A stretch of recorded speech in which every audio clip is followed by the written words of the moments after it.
I want to thank Trish so much for inviting me here. I'm all about education.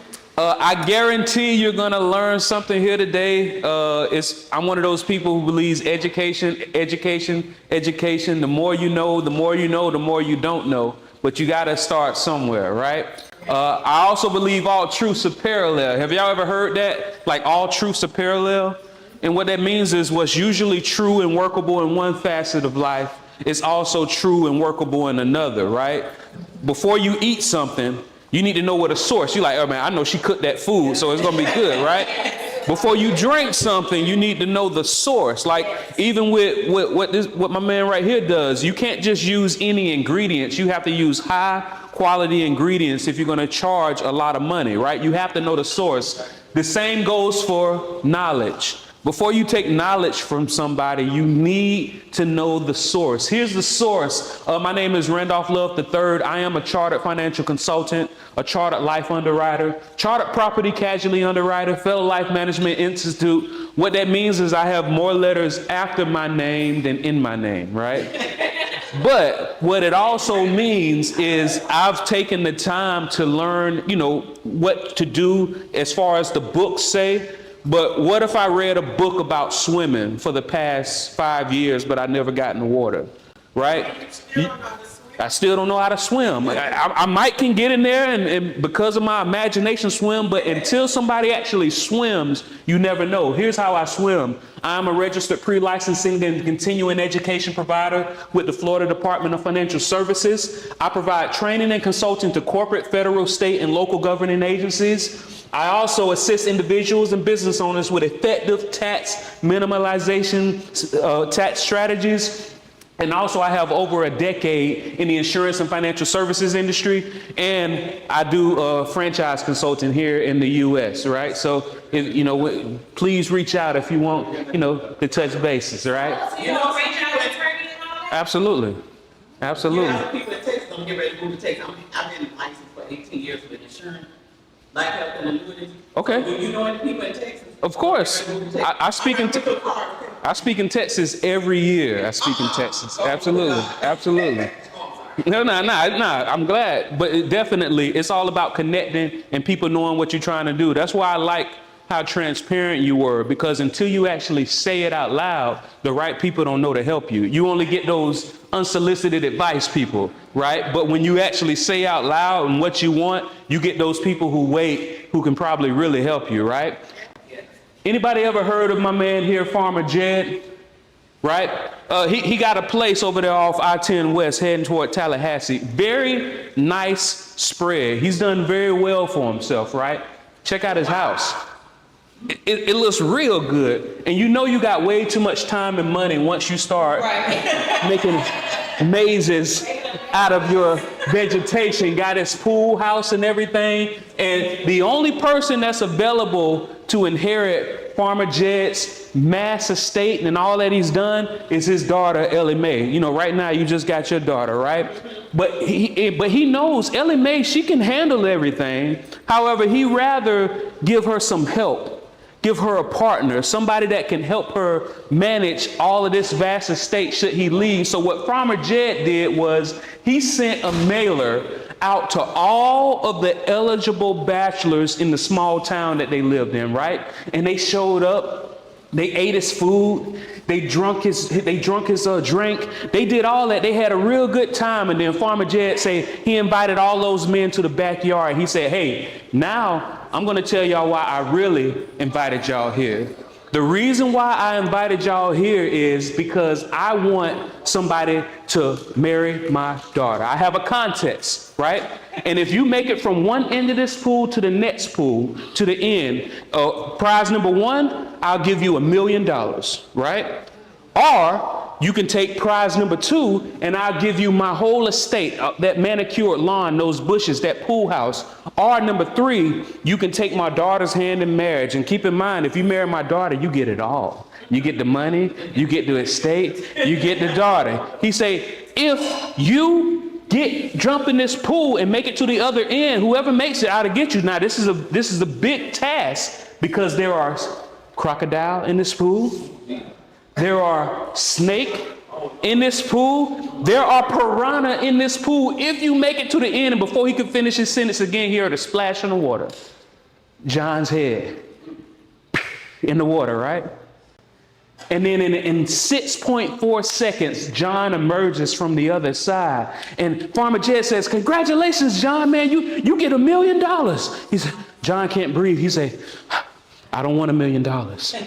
And he said, okay, you don't want $1 million, then you must want this estate, my beautiful house, my beautiful pool house, my beautiful vegetation. He said, I don't want your estate. He said, well, hot dog, son, welcome to the family. You must want to marry Ellie Mae. He said, sir, we are in a small town. Everybody here knows Ellie Mae. Trust me, nobody wants to marry Ellie Mae, right? He said, well, if you don't want the money, if you don't want the estate, if you don't want my daughter's hand in marriage, what do you want? He said, I want to know the name of the man who pushed me in that pool. You knew that one? And I saw you knew it, right?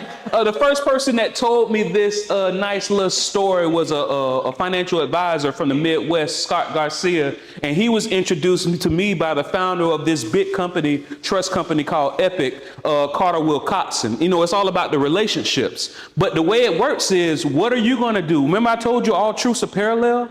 What are you going to do if somebody pushes you into the pool, metaphorically speaking?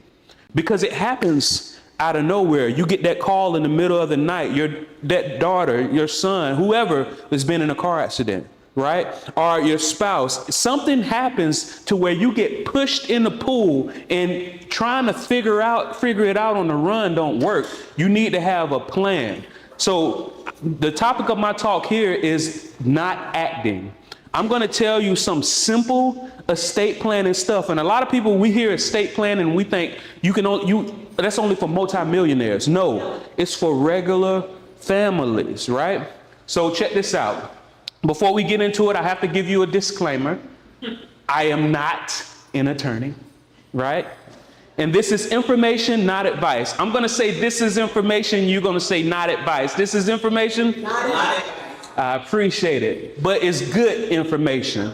Now, one thing that my company assists people with is getting all these things structured to where you can protect yourself, you know, not just from personal liability, but professional liability back and forth. But what we're going to be talking about today, not the entities, not the holding companies, not the private family bank. We're going to be talking about the benefits of having a living trust. Anybody here have a trust? I'm going to talk about the benefits of a living trust, right? You got a trust? Say you trust your parents are going to take care of you. This is a different type of trust, right? And just so y'all know, you can take a picture of this. If you want a copy of this, I'll send it to you. You just got to text Legacy24 to 904-822-4262. No spaces, no dashes. And I'll send you a copy of that. But let's talk about this. So we can get ready to go into the will of trust. You notarize? Yes. Are you a notary? I am a notary. I got a will at home that I just got from the lawyer. Can you notarize it for me? I notarize it. I just need 2 witnesses. As long as, if my notary is in the car, I do it for you now. If it's in the car. Later. Okay, got it. Okay. And as long as you know what you're signing, because I ain't going to read it, I'm just going to. All right. But I need 2 witnesses. Absolutely. Okay, thank you. You see, I'm telling God on my behalf today. you utilizing your resources. Yes, thank you. All right, so let me ask y'all, what's better, a will or a trust? You say trust? You say trust? Will? All right. Let's say it depends. Like, if the reason you got a trust is to avoid probate, if the reason you got a will is to avoid probate, it's not enough. A trust helps you avoid probate. Because where there's a will, you ever heard this term? Where there's a will, there's a, nope. Where there's a will, there's a probate. Right? Because all the will is just a plan, a written plan that that you want the judge to follow, but they don't have to follow, and you still have to go. Yes, you do. All right. If you're trying to avoid probate, right? And there are other reasons, right? So when we get into trust, this is one of the things that is going to be your first lesson. Has anybody ever heard the term jurisdiction shopping? So what jurisdiction shopping means that it don't matter what state you live in, what jurisdiction you live in, you're able to shop in whatever jurisdiction fits you the best. What that means as it relates to trust is just because you live in Florida doesn't mean your trust has to be in Florida, right? Because remember, I said all truths are parallel. Did y'all know that 64% of all Fortune 500 companies are domiciled in the state of Delaware? What that mean? What that mean is Coca-Cola. Coca-Cola's home office is in Atlanta, but their business is domiciled in Delaware. Boeing's whole office is in Seattle, but their business is domiciled in Delaware. Why do y'all think they do that? Protection. Tax protection, liability protection. They're able to use the jurisdiction of Delaware, even though their home office is in another state. The same, and they're just the entity on paper. We're all in this room are entities in the flesh and blood. The same thing that an entity on paper can do, a flesh and blood entity can do as well. So the way that they do this with their business, you can do this with your trust. Did anybody know that for the past 5 years for the United States, the highest rated state to cite as your trust is Nevada? Do y'all know why? I'm gonna give you some reasons why. Complete asset protection. Nevada affords the most protection of any state in the United States. There are no exceptions to creditors, not even in the case of claims for spousal or child support. Under the law, forced heirship claims pursuant to civil law would be rejected as well. Do y'all know what they mean by it when they say forced heirship? Y'all ever see? And like, so the son really can't. Because here's what people do. Because you on the right track. So for example, let's say you have 4 children. All right, 2 children. Let's say you have 2, and I like that. So let's get specific. No, because he helped me. I knew you were gonna be here, but I almost didn't come. Oh no, I'm glad you came. I'm glad I came, because I want to ask you, when you're talking about the trust and stuff, whatever, if I get this will signed here in Florida, right? But I'm moving to Texas, I'm not coming back to Florida, but I have 2 kids or whatever. What is the legal ramification with me moving, having resident, it was here in Florida, but I'm having resident in Texas? So it's whatever your trust documents say. So even though you live, so you get it started in Florida, oh, your will. So even though you started it in Florida, but you're moving it to Texas, it'll probably in your will, it says something specifically, depending on whatever the jurisdiction that it says in your will that it'll follow, that's what you have to abide by. So as long as whatever state that your will says is following, you abide by those, like making sure that you get the witnesses just like you said, and making sure that you get it notarized like you said, then it still should hold some weight. But once again, it's still probate. But to my point, let's say most people, they have multiple children. They'll say, I'm leaving all this to all my children. Anybody ever heard of all my children? What happens when you die? But you know, all the secret kids come out at the funeral. Especially if you was a CDL driver, right?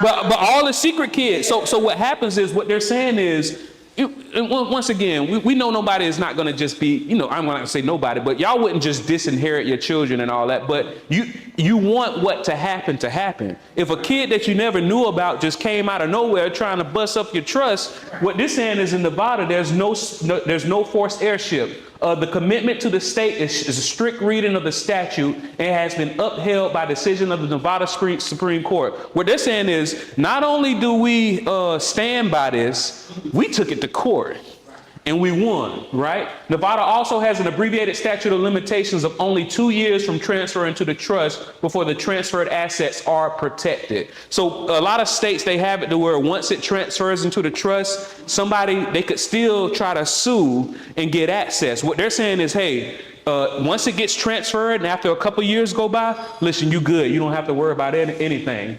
No taxes. Nevada imposes no income taxes or transfer taxes with respect to trust administered in the state.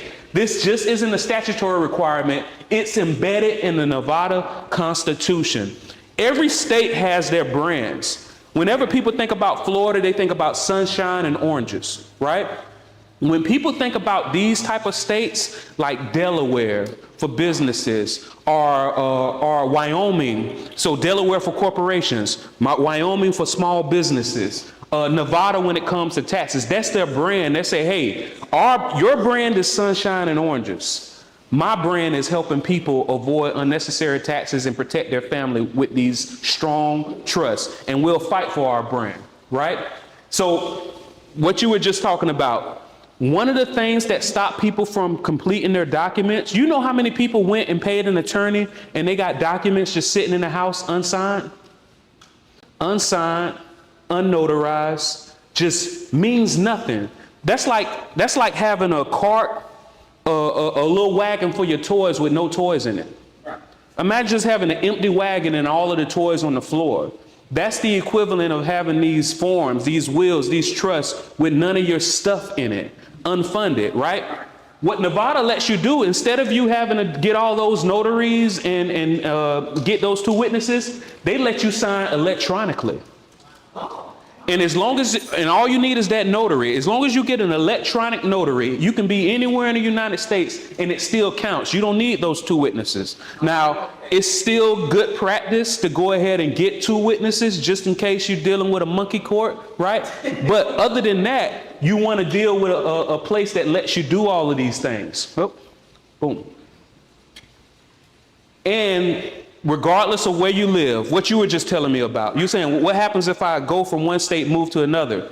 Regardless of where you live, you can get all of the benefits of a Nevada Citus trust as long as whoever's administering your trust after death is based in Nevada. So the reason why I'm telling y'all this, the main thing was that jurisdiction shopping exists. I'm not telling y'all that y'all shouldn't Citus your trust in Florida. I'm not telling you that you should Citus in Nevada. I'm not saying that. I just want you to know that you have the option. Most people don't know they have the option. Yes? Because I was looking for. And that's all y'all I questions. think this is so divine because I was about to talk to an attorney because we have a rental property in Georgia that we want to put in a trust to protect us, you know. So can you help with that? Absolutely. So you got to decide exactly what you're using it for. Yeah. And if you need to put something to separate the trust, because what some people do is they put everything in the trust immediately, but sometimes you need to have a buffer. Yeah. Because you don't want no unnecessary questions about your trust until it has to happen. So what happens if you put the property directly in the trust and somebody hurts themselves? Well, I was thinking it was going to be an LLC. Yes. And then the LLC is in the trust. Exactly. But what you do is you privately convey ownership. Instead of you publicly letting people know that your trust owns your business, you privately convey ownership in your documents. So if and when you ever get sued, that's when you present those documents to the court. You don't want just any old body looking at your documents. So yes, I am able to connect you and do all that type of assistance with that stuff. All right. Has anybody ever heard the term corporate trustee? No? So check this out. Whenever somebody gets named as an executor of an estate or the trustee, at first it's like an honor. I was the responsible friend. I was the respectable friend. I was the friend that they could trust. But about 2 or 3 years in, that's when it gets crazy, right? Now all of a sudden your family don't talk to you.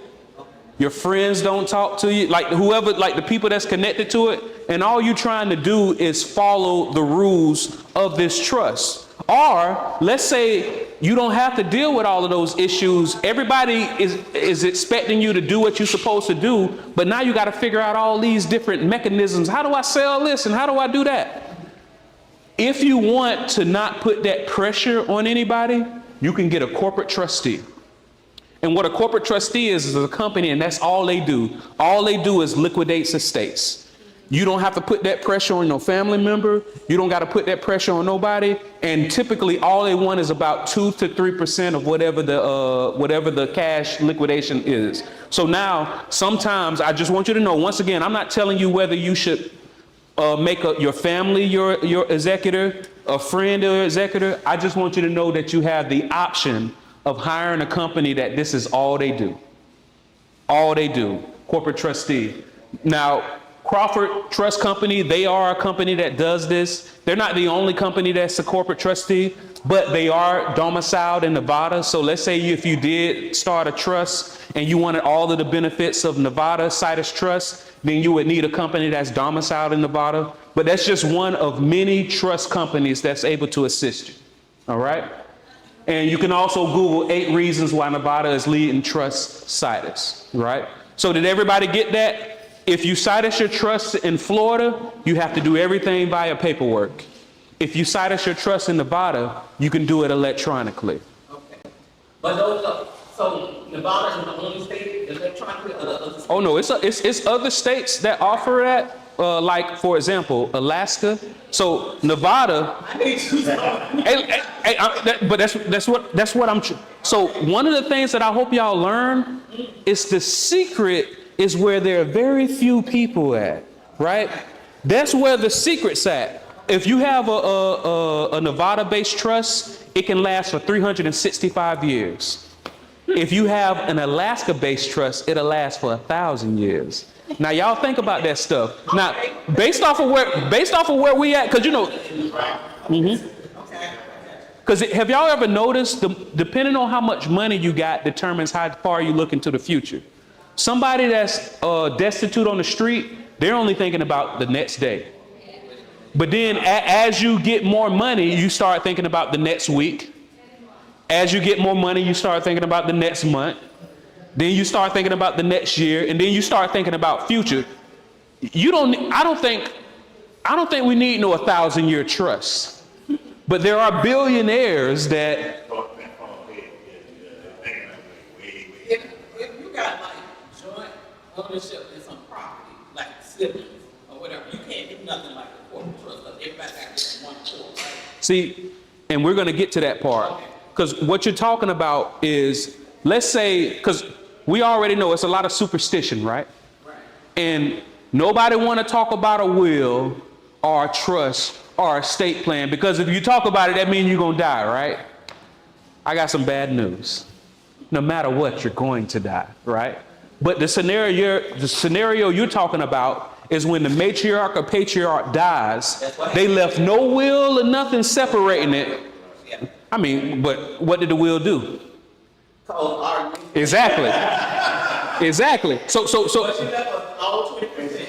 Yeah. Oh yeah. So the 20% is there, but you can't liquidate it. So. See, and the stuff you're talking about is after the fact. So it's a lot of like Alabama, like. That's my people in South Carolina. Yeah, so I already knew heirs property is like a common thing in those areas, right? And just so y'all know, heirs property is when like the matriarch, patriarch dies, nobody has any clear ownership, but what they do is you figure out a way to figure out, you know, it's crazy. Yeah, it's nothing. It's crazy because what ends up happening is, let's say you got 5 people, you said. 5 people that own a property. Usually only 1 or 2 of them are financially responsible. But then the other 4 or 3, they don't want to pay no taxes. They don't want to pay no bills, but they don't want to sign no papers either. Right. So now, what does that 20% mean to you? It means that as long as the responsible one keeps paying the taxes, it'll stay. But once that person gets tired, it's gone. Because those other 3-4 people who wouldn't let you get off this property liquidated, that's going to murk. But if you had a trust set up with a corporate trustee, exactly what you wanted to happen will happen. Because here's the thing, there's no trust police. Like, I know I'm telling y'all that a trust is better than a will, but even if you have a trust, there's no trust police. What do I mean by that? Whoever your trustee is, They can do whatever they want. Who gonna read those papers? Right, so much stuff. But when you have a corporate trustee, you can, it gives you a little bit of control, right? So once again, not only can you cite as your trust in another state, and y'all, if I don't answer your question, stop me and remind me, because sometimes I get off, I start going on a little tangent, right? So we already know this. So up until now, what's better, a will or a trust? Trust. Where there's a will, there's a Trust, probate. there's a probate. So what people do, we don't tell people not to get a will, but what we do is we tell them to have their will point to the trust. So what you could do before you get this signed, in anticipation that you might get a trust, you can put in your will, this is my will. However, if I establish a trust after this date, then all of the directions will point to the direction of the trust. And you can do that in advance, right? So a lot of this is what I usually talk about with people when it comes to Social Security and all that. Majority of my customers are over the age of 60, right? But it's good because y'all get this information ahead of time. A lot of the stuff that I'm going to teach y'all, they don't even learn until that time. All right. So y'all already saw the answer. How many people in America do y'all think have a will? I just showed y'all the answer. You got it's too dark. Yeah, it's too dark. The number of people in America that have a will is 40%. So what percentage of people in America do you think have a trust? 10%. 30? 10? Split the difference. 17%. You were close. Because here's the thing. A lot of people, once again, they think that they don't have enough money. Do y'all know what the threshold is for you to, your family to have to deal with all these bills and all this probate and stuff? For Florida, it's approximately 40 grand. And some of y'all be like, well, shoot, I don't got to worry about it. I haven't even seen what y'all driving. Some of y'all driving in 50 grand. Some of y'all driving in 60 grand. Now, are they overcharging you? Maybe. But according to the state of Florida, that car is worth 50 grand. And just because you own that car, you just got skipped into probate, right? So I'm about to give y'all some quick scenarios and then I'm going to be done. And basically what these scenarios are meant to do is meant to show you what people typically do and what ends up happening based off of the way people's stuff were typically set up, right? So let's say it's a couple in a car accident, right? Let's say, anybody's mother, father still alive, right? Thank God, right? What happens if your mother and your father was in an accident? They both are in a coma. Can you just walk in there and get the information that you need? No. Is the hospital allowed to tell you anything? Are you able to make decisions on behalf of your parents? Absolutely not. Do you know why? Because you don't have an advanced healthcare directive. Has anybody ever heard of that? Yeah. It's an advanced healthcare directive. Now let me ask you, your husband is in an accident and then you go in the hospital. Are you able to just get his information? Yes. Do you have an advanced healthcare directive? I do not.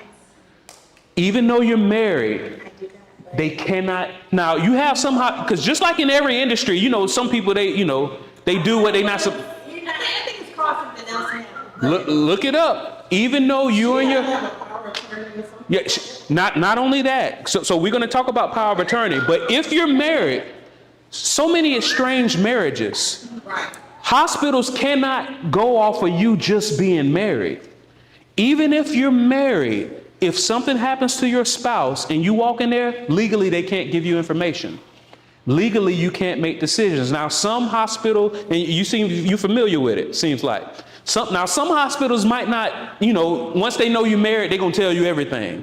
But legally, they can't unless you have an advanced healthcare directive. Anybody in here watch their grandchildren?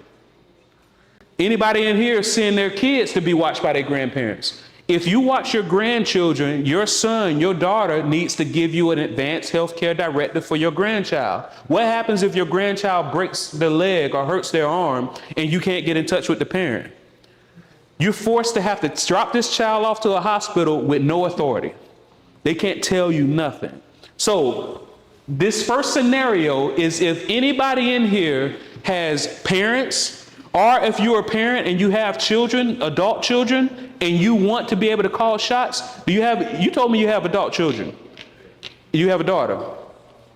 If you get a call in the middle of the night, your daughter, she's over 18. If you get a call in the middle of the night and your daughter was in an accident, you want to be able to show up and call shots. You don't want to be, so if you want to be that parent that shows up and calls shots, that child that shows up and calls shots for your parents, or vice versa, you need to get an advanced healthcare directive. And if you Google Florida Advanced Healthcare Directive, you'll pull it up, and all you got to do is just get it signed and notarized. You know, that's something that we do for people as well, okay? Is anybody at risk of that being a problem? I had to have him, my son was in an accident, we couldn't get, it was barely, we had trouble finding out what was up with him through the hospital. Get an advanced healthcare directive. And it's literally just a couple pages. He's an adult. He's an adult. But I guarantee you, if you as a father go to your children and say, hey, if something happened to y'all in the hospital, y'all can't make no decisions, I want to be able to call shots for you. Fill this, sign this. They'll do it. All right? So that's number one. Number two. Oh, well, how to get in touch with me. Hey, because it's all about branding. And listen, because I only got so much time with y'all, but I want when y'all leave me to then y'all go in and dig in a little deeper. And anybody back here, if y'all didn't get a book, you can get a book before you leave, okay? All right, so check this out. Has anybody ever heard all you have to do is name the person as the beneficiary on your accounts and you avoid probate? Anybody ever heard that? I didn't believe them. That's what they said. It's true though. Oh, it's true. Yeah, but don't cut your nose to spite your face. So what they're saying is, if you go ahead and name so it's two things. One, you just name them as a beneficiary. The other one, you actually put the name on the account. So the first scenario is you naming them as a beneficiary. If you name somebody as a beneficiary of your accounts, it avoids probate. Yes. However, what happens and once again, I'm doing car accidents, but y'all know, dog, it's a fatal car accident every 8 seconds. So the scenario I'm giving y'all isn't crazy. So what if you're in a car accident, and in that same car accident, the father dies, the grandmother dies, and then the father or the grandchildren die? Now, some of y'all, do you have children? Y'all have children? I don't have any children, none that I know of, right? However, you got that? However, if you got multiple kids, y'all not gonna say it out loud, but y'all got a favorite. You're not gonna admit it, but you got a favorite, right? What if? So it's one that's more fiscally responsible. Exactly. But favorite. But usually here's the mess thing about it. Usually the more fiscally responsible one they don't get treated as well as the one that be acting crazy, right? So let's just imagine that this son right here is your favorite child, right? And then usually the favorite passed down from the child to the grandkids, right? So this your favorite son, and these so happen to be your favorite grandkids. But if you name that person as the beneficiary, and you die, the mother dies, the son dies, not only is that money going to that child that don't ever call, because you named them as the beneficiary, because they died the same time you died, it has to go back to the normal estate plan stuff. And now this child, the one that you don't really like that much, Wow. they'll never come see you, they're gonna get the money. And what did you just do? You just unintentionally disinherited your favorite grandkids, because you sent it to the father in hopes that the father will get it. And then but if you name a trust as the beneficiary, not only can you control that if something happens to him, now it goes to the grandkids, but the person who's the beneficiary can stop the money. Do y'all know what I mean by stop the money? You thinking, like, why would I ever want to stop money? What if when whoever's leaving you money passes away, let's say somebody leaving you $500,000, and then at that same time you're going through a divorce, are you going through a lawsuit? Are you going through bankruptcy? Potentially, because if you can't stop the money, if the divorce isn't finalized and you just got $500,000, that's a part of the divorce now. If the bankruptcy is finalized and you just got $500,000, that's a part of the bankruptcy. But if it goes to a trust, whoever the beneficiary is can stop the money. They can say, oh, I'm not going to take control of this money until after this bankruptcy is done, until after this divorce is done, until after this lawsuit is done. Can you do a lottery then? Oh yeah, absolutely. Absolutely. Now, does anybody have beneficiaries, like individuals named on their account? You don't got to raise your hand, but if that's what you got, you at risk of that, okay? Let's go to another common scenario. Joint tenancy. Now, whoever heard this, you can avoid probate if you go ahead and put whoever you want to get your house, put them on the deed now. Put their name on the deed, or put their name on your bank account. Anybody ever heard of that? Yes, you just successfully avoided probate. If you put somebody's name on the deed of your property before you die, they don't have to go through probate to get your house. If you put somebody's name on your bank account before you die, they don't have to go through probate to get to your money. Even though you just successfully avoided probate, do you know what you just unintentionally invited? Somebody to knock you off with your money? Well, potentially. Like the primary beneficiary, then you got the secondary. See, so if you didn't want the secondary to get, you want the primary. Is that what you're saying? Now remember, we did beneficiary first. Right. This right here is if you just put their name on your account. Right. So you can make somebody a beneficiary of your bank account without putting their name on it, right? Right. That's So what I got. so the first one was beneficiary. So do I want to go ahead and put her on an account now? Let me go ahead and let me give you the sauce. Okay. All right. So once again, you can avoid probate if you just put their names on your deeds, if you put their names on your accounts. What you just unintentionally invited. Let's say you put your daughter's name on your account. Right.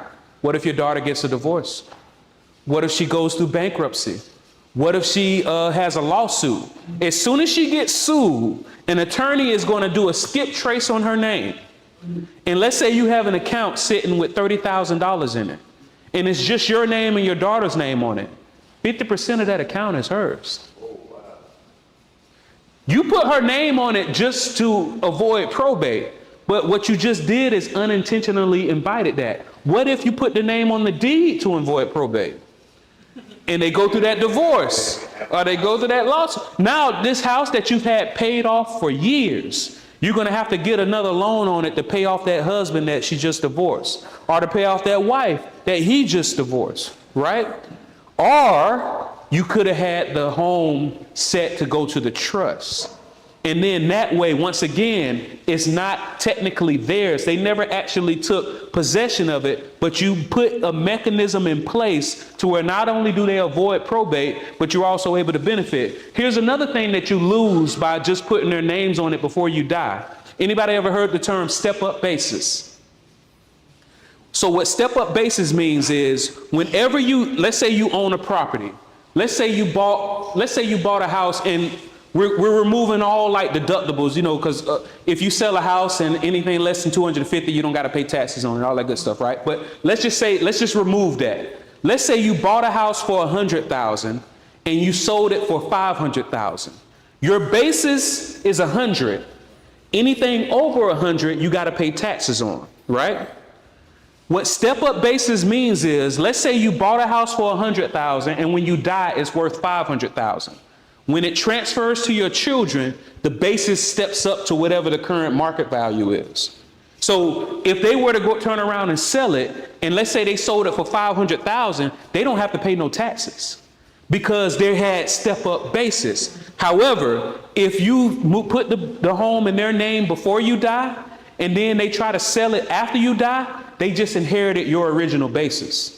Now, instead of being able to sell it for $500,000 and not have to pay any taxes, they have to pay taxes on the difference between that 100,000 basis and that 400, right? So once again, if you do joint tenancy, which is what a lot of people do, then you end up missing out. So once again, it has nothing to do with homes. It can be a car. You potentially are liable if you put somebody's name on your car. They can come for it. If you put somebody's name on your account. So once again, if you have a trust, you can do it for the trust. Anybody dealing with that type of scenario? Yes, no, maybe so. All right. What about this? Who got a 401k? Who got an IRA? Right? Huh? You got a SEP IRA. Or you're doing it. That's a business. The small business owners get the SEP, right? Like a lot of y'all have qualified retirement accounts, right? And you've put money in, you've sacrificed, and if you can't spend it, I really wish I knew the exact day and time that I was going to die, because I would spend my last dollar at the very last minute, right? But we have no idea, right? You could pass away and you could still have a lot of money in this qualified retirement account, and you want to make sure the money goes to the right person, right? So let's say you have that, you pass away, and then a large lump sum goes to your daughter. Did y'all know that when most people receive a lump sum of money, is gone within 18 months? Not reinvested. Yeah. Gone. So your daughter just got a lump sum of money. Now you had 200,000 in there, but the IRS just took 32%. You can't stand them. Let me give you a heartburn, don't it? Yeah. Right? So now that 200 grand already just dropped down to 136 grand, right? Taxes due. Or you can do what they call a strategic rollout, right? You can get your money into what they call a tax beneficial situation, right? But you have to know what you're doing, and you have to do it with the right people. Because instead of the money going directly to her, getting taxed 32%, you can have the money go to what they call an IRA beneficiary trust. So inside of your trust, you have what's called an IRA beneficiary trust. And basically what it says is, not only does the money go here and not directly to them, you can control how much money this person gets. So if you want it to be a lump sum, cool. But if you don't, you can have it set up to where it's only coming out periodically. And if this person is going through a divorce, going through bankruptcy, or going through a lawsuit, they cannot take control of the money until all of that is done. And y'all, if y'all have questions, once again, just let me know. Now, this same scenario, she ended up with 136,000. What usually happens to marriages once that lump sum of money comes? Sometimes it saves the marriage. Sometimes the spouse sees it as an opportunity to get out, right? So what happens when now you got your 136,000, now Scott said, all right, time for me to get out. And because it went directly to her and not the trust, now that 136,000 just got split in half. Your 200,000 ended up only being 68,000 to the person that you wanted, right? And once again, if it was set up to where the trust was the beneficiary, not only could you control that it's not a lump sum, but you can keep taxes from getting taken away from it, and you can keep that spouse from divorcing and taking over everything. And so an IRA beneficiary trust is what you do. It manages the distribution after you're gone. It protects your children against lawsuit. It protects your children against divorce. All right, we got a couple more, and then we're done. Anybody ever heard of conservatorship? Right? And, it's not a fun thing to deal with, right? Especially when you're trying to get everything set up and all that. And then depending on the type of conservatorship, you got to pay an attorney every time you want to make a decision, right? What you can do to avoid conservatorship is ahead of time get the advanced healthcare directive put into place and put the durable power of attorney in place. Anybody currently have durable power of attorneys on their spouse? Not yet, but you need to. Because once again, just because you're married doesn't give you the right. Let's say that your husband is involved in an accident, right? He's unconscious and he's run out of Medicare. Did y'all know that Medicare and Medicaid have lifetime limits? Yeah. See, y'all know that. A lot of people don't know that. With my son, when he got hurt, so, Oh, I'm sorry. they wouldn't let him keep it because he was under 18 and happy, and he would have turned 18. I would Yeah, sorry. It's a lot of rules and it's limits to where even if you're doing everything supposedly right, you only get so much money, right? What if you in this situation, Medicare, Medicaid runs out, all your extra money runs out, and you have to move your husband or your wife to a facility? So then you call your financial advisor and you say, hey, my husband's in a coma. I need to take some money out of his qualified retirement account so I can move him to this facility. That's when your advisor is going to say, well, I'm sorry to hear that. So all you got to do is send me his death certificate and I'll get that right over to you. You're going to be like, hold up. I didn't say he was dead. I said that he is in a coma, but I need to get money out in order to move him. As a spouse, you only get rights once he's dead. But what if you have the login? You can just do it. I mean, illegally you can. That's what I'm trying to point out to you. A lot of this stuff that we just do, Yeah. it's illegal, right? Because we don't realize it. So yes, if you have his login, you can just move it out. But if there's another interested party, let's say you were in a blended family, right? Or let's say that you got a bad mother-in-law. You don't have that problem. But let's say you just had a crazy mother-in-law, or you were in a blended family, somebody else that feels like they should have just as much rights as you, and then that's when they're going to call you out. Because remember, you can run red lights as long as you want until the police stop you. So if you want to avoid conservatorship, all you have to do before somebody loses capacity is make sure you have your durable financial power. It can be springing or durable. Make sure you have a springing or durable financial power of attorney in place and your advanced healthcare directive. If you go ahead. So I do remember now. So my uncle, my mom's brother, got in a car accident. He was paralyzed from the neck down. Sorry to hear that. And his dad, he has a relationship with his dad, and she wanted to be able to make decisions. So it was called, I don't know if it's changed now, but it was called a health surrogate. Okay. It's what she had to do to be able to make decisions. And you said she had to do it. So what had to happen? She had to go to court? She said they sent her like a document and she signed it or whatever. So it's a whole process. And depending on who's on the other side, it might not be a simple process. Right, yeah, so they can probably make it difficult. Everything that I'm saying is to avoid the difficult. Yeah. Proactive instead of reactive. So once again, advanced healthcare directive and a durable or springing financial power of attorney. Anybody in here got like special needs children or family members or friends? Say it again? Special needs.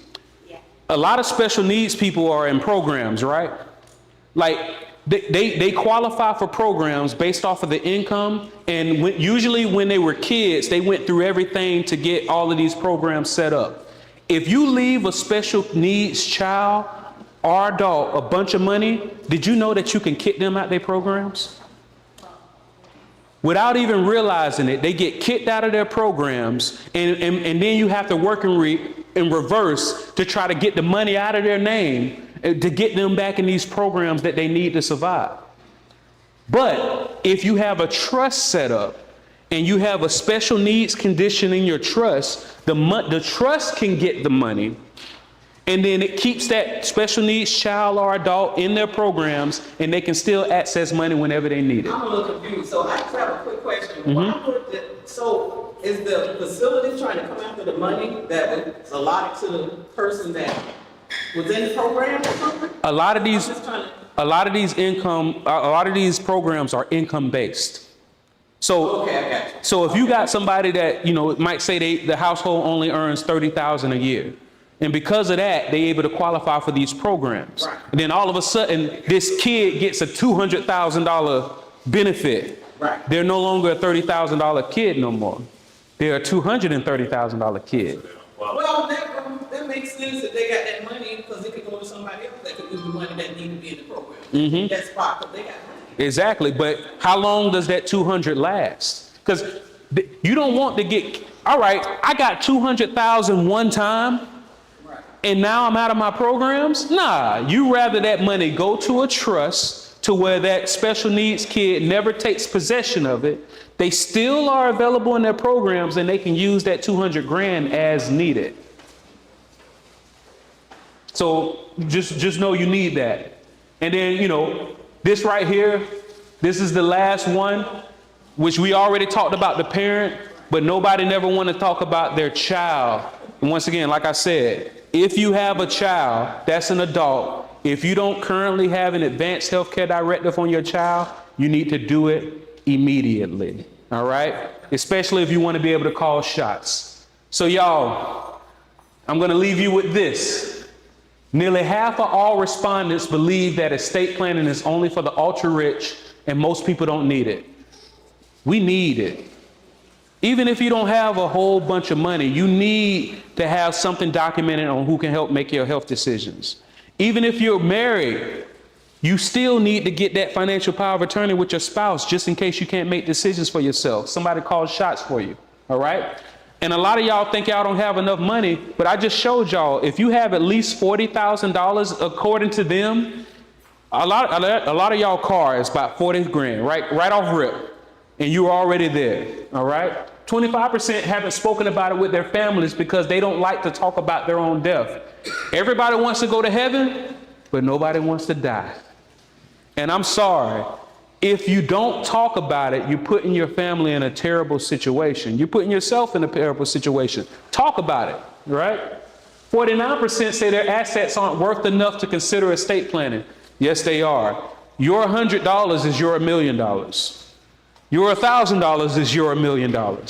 It's actually worth even more to you, that 1,000, than that million is to that millionaire. So you have to treat it as such. 61% say a will is enough to meet their estate-related needs. Where there's a will, there's a probate. If all you have is a will, your family's still going to go through probate. 35% have experienced or know someone who has experienced family conflict as a result of not having an estate plan or comprehensive will. What happens when you don't have it? The matriarch, patriarch dies, you end up fighting with your brothers and sisters. Y'all don't talk to each other for 5 Christmases. But if you, oh, that's the benefit of being an only child. Man, y'all low-key crazy. I know what you're going on. Y'all be setting fires to ants. I know what be happening. And 46% of Americans say that they are interested in learning. And I know that y'all didn't think that y'all was going to come and get a lesson about estate planning and all that, but you did, and I congratulate you. Once again, my name is Randolph Love III. Does anybody have any questions? Yes. Where do babies come from?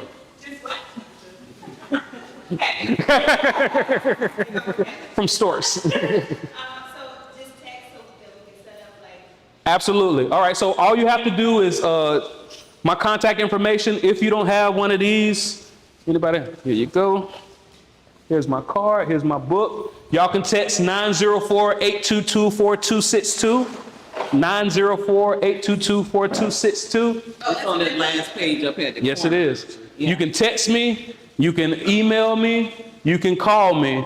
I answer a lot of questions. If I don't know the answer, I know where to find it. Being a professional don't mean you know everything, but you know exactly where to find it. Any more questions? No questions. Yeah. I asked all my questions on the presentation. Oh, no. And thank you for the questions. You? Any questions? Oh, yes, absolutely. Yes, yes, yes. Only for you to follow up and see if you have that. Okay, I'm going to check to see if I got my stamp. All right, y'all. I want to appreciate your time. And if you go to shieldwolfstrong.com, visit my website. I do regular events every third Thursday. You should definitely come out. Free food, free drink, free education. Oh, yeah, you like that?